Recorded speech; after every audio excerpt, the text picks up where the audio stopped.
يا جماعه انت اللي بتهاجر الاهالي علينا، انت اللي بتهاجر الاهالي كل يوم في التلفزيون، كل يوم في التلفزيون وصلنا بقى السلعه للناس عشان الناس ما تعيش على بس كل يوم كل يوم انا من هنا من ابو حمص وخدماتك مش وصلانه.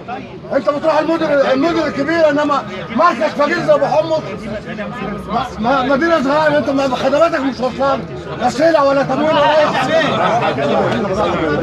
والله العظيم احسن عهد بتاعك يا عم الحاج تعالى بس. والله انتوا زي القطط بتاكلوا وتنكروا، والله احسن عهد بتاعك يا عم انت بتتكلم عن الناقص اللي عندك. يا عم الناقص منه بتاع ايه؟ والله العظيم احسن عهد. يا جماعه هو الوحيد اللي شغال والله في الحكومه بحالها، هو الوحيد اللي شغال في الحكومه، بس هو اظبط لنا بس الاسعار، اسعار اللحوم.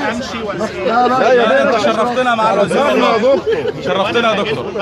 تشكر بيه كل حاجه يا جماعه عايزين اسعار وتصعيره كل حاجه. انا مش هقول لك اللي حاصل، اوصل لك اللي حاصل يا باشا.